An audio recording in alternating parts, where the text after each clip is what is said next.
kumpirmado, mismong si ano na, Yussi Claire Castro na ang nag-anunsyo na wala na nga sa Czech Republic. Wala na sa Czech Republic itong si Saldico at ito ay ano na, ah, malamang nasa bansang ano na, nasa bansang France. Bakit nasa bansang France na? Ay nag-apply na daw doon ng political asylum. Hmm.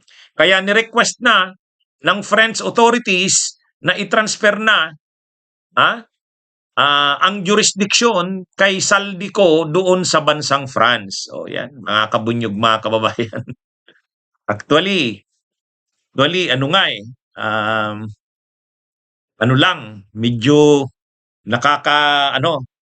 napahiya yung pinadalang team ng gobyerno ng Pilipinas, ano? Sila Department of Justice Secretary Frederick Vida. Napahiya pagdating sa Czech Republic, wala na doon si Saldico. Wala na doon si Saldico. Kaya lang, bilib din ako kay Secretary Vida. Relax pa, relax pa. Ibig sabihin, alam niyang nakakahiya yung sitwasyon niya dahil pumunta siya ng Czech Republic. Tapos pagdating doon, hindi niya na inabutan si Saldico. Tapos nung tinatanong siya kung nasaan, hindi rin alam. Pero ngayon, mayroon ng balita kung nasaan talaga si Saldico, nasa bansang France. O galing na yan kay Yussi Claire Castro. Anyway, mga kabunyog, mga kababayan, ang malungkot dito kasi matatagalan na naman to. Matatagalan na naman tong proseso na to. Siyempre sa atin, sa mamamayang Pilipino, napaka-importante na mapauwi na yan sa Pilipinas si Saldico kasi malaki ang pananagutan yan. Malaki ang pananagutan yan. Kahit hindi siya mag-cooperate, kung ayaw niya naman talagang mag-cooperate, pero siya ay big fish. Siya ay malaking isda diyan sa mga usapin na yan ng anomalya sa flood control. Kaya hindi naman kailangan siyang makabalik dito dahil siya yung magtitistigo. Ay, tingin naman natin sa ugali ni Saldico, mukhang hindi naman yan magko-cooperate. Pero dapat pabalikin na yan sa Pilipinas kasi malaki ang pananagutan niya. Malaki ang pananagutan niya. Katulad din siyempre ng kinakasuhan din sila Romualdez, sila Chis Escudero, Jingo Estrada, Joel Villanueva. Pero itong si Saldico mismo dapat mapabalik sa Pilipinas. Kaya lang ang nakakalungkot ngayon, ito na nga, ang huling balita, mismo nang si Yussi Claire Castro ang nag-anunsyo kanina sa isang press briefing. Sabi ni Yussi Claire Castro, reliable na information nila, siyempre Malacanang na ang nag-anunsyo nito, nasa France na si Yussi Saldico. Pagkagaling ng Czech Republic,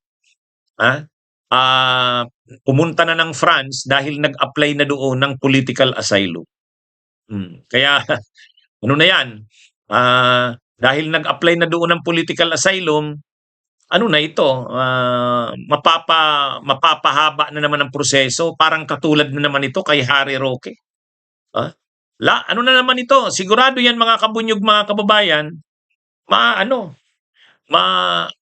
mang-iinsulto na naman ang mga DDS, si Harry Roque lalo na, mayabang na naman yan. Ano ito? Pero sa totoo lang mga kabunyog, mali din ang sabihin na nagsinungaling ang Pangulo. Mali din talaga. Ang term na ginamit ng Pangulo ay nahuli na si Saldico. O ngayon, siyempre, ang Pangulo naman na-excite siya, gusto niyang ibalita sa sambayanan na, ito na, magandang balita, si Saldico ay naaresto o nahuli na. Ang ginamit niyang term is nahuli na. Kaya lang, nung nahuli naman talaga si Saldico, wala pang detalye. Ang alam lang ng Malacanang, ang alam lang ng Pangulo ay na-hold ito sa may border ng Germany. Galing ng Czech Republic, patawid ng Germany, pagdating niya ng Germany, na-hold siya kasi wala siyang travel documents. Binalik siya sa Czech Republic. Kaya ibig sabihin, nasa kustodya siya ng Czech Republic. So, ibig sabihin mga kabunyog, mga kababayan, pinagdidebatehan, nahuli ba o naaresto? Ang importante dito, ah, ang medyo nakakahiya diyan sa Pangulo kung hindi naman pala na-hold ng Czech authorities si Saldico. Ay hindi naman. Talaga namang na-hold siya ng Czech authorities, hinold siya. Bagamat hindi siya inaresto kasi wala naman siyang kaso eh. Ang ano niya, violation ng immigration rules. Pero hindi naman yun ano eh, wala namang warrant of arrest. Kasi ano ito eh, medyo talaga sa totoo lang, siyempre, napanood ko yung press briefing ni Yusek Claire Castro, tinanong, sino po ang dapat sisihin? Siyempre, hindi naman sasabihin publicly ni Yusek Claire Castro na ano ang presidente, pinagalitan ang ambassador sa Czech Republic, pinagalitan ang mga opisyal ng gobyerno. Pero siyempre, ang sinabi ni Yusek Claire Castro, wala namang sinisisi daw. Siyempre, alangan naman. Pero sa totoo lang, medyo malaki ang pagkukulang dito ng mga opisyal ng Pilipinas. Kapwa dito sa Pilipinas, yung DOJ, DFA, saka yung ambassador natin doon. Ang malinaw dito mga kabunyog, hindi naman totoo na kailangang mag-sorry ang Pangulo at hindi rin mali rin na sabihin na fake news ang Pangulo. Kasi totoo naman na si Saldico ay na-hold. Kaya lang ang term na ginamit niya nahuli. Nahuli na. Sabi niya nahuli na. Eh siyempre, pag sinabi mong nahuli na, ang interpretation niya na aresto. Nung bandang uli, hindi naman pala na aresto. Hinold ng Czech authorities. Kaya lang dahil kasi wala namang kaso eh. Wala namang warrant of arrest, hindi yan pwedeng i-detain ng Czech authorities ng matagal. Parang questioning lang yan, pinagpaliwanag, tapos sige, alis ka na dito.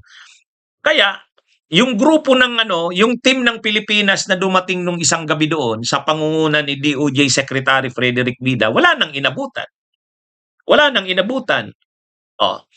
Sa katunayan, pinapanood ko pa yung press briefing ni Secretary Bida, sabi niya, wala na dito sa Czech Republic. Kaya lang tinanong ng media, nasaan na po?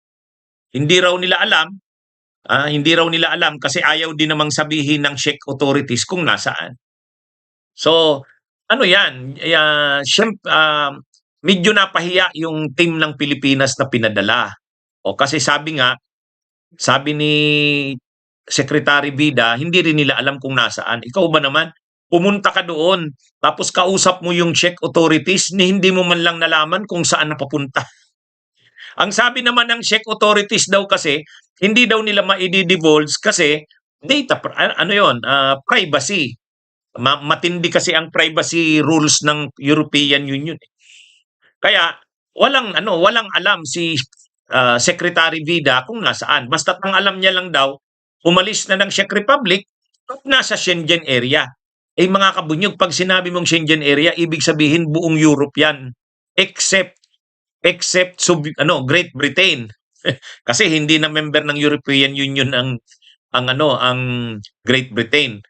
Pero pag sinabi mong Schengen area, lahat halos ng bansa ng Europe, Schengen area yan. So anyway, so ngayon medyo actually nahihirapan nga si Yusek Claire Castro nung nakaraang gabi pa, nung nakaraang araw pa, kadidepensa. Kasi siyempre, dinudumog siya ng pang-iinsulto ng mga DDS. Pinapag-sorry siya. Kaya lang mga kabunyog, mga kababayan, hindi naman dapat mag-sorry. Kasi ano naman ang mali doon? Tama naman ang sinabi ng Pangulo na nahuli nga. Kaya lang, yung nahuli, hindi naman talaga yung na-arrest na pinusasan o dinitain. Pero, totoo yung pangyayari na na-hold siya ng Czech authorities. Yan yun. Kaya lang yung detalye kasi kulang. Ngayon, mayroong mga nagsasabi. Dapat kasi hindi yung Pangulo yung nag-anunsyo. Alam nyo, na-excite din yung Pangulo. Gusto niya manggaling sa kanya yung pag-announce. Bunyog, halikan na kasama ka. Bunyog, kapag buklod ay may pag-asa. Luzon, Visayas, Mindanao, isa ang pananaw. Sa bagong Pilipinas ang bunyog isisigaw. Bunyog.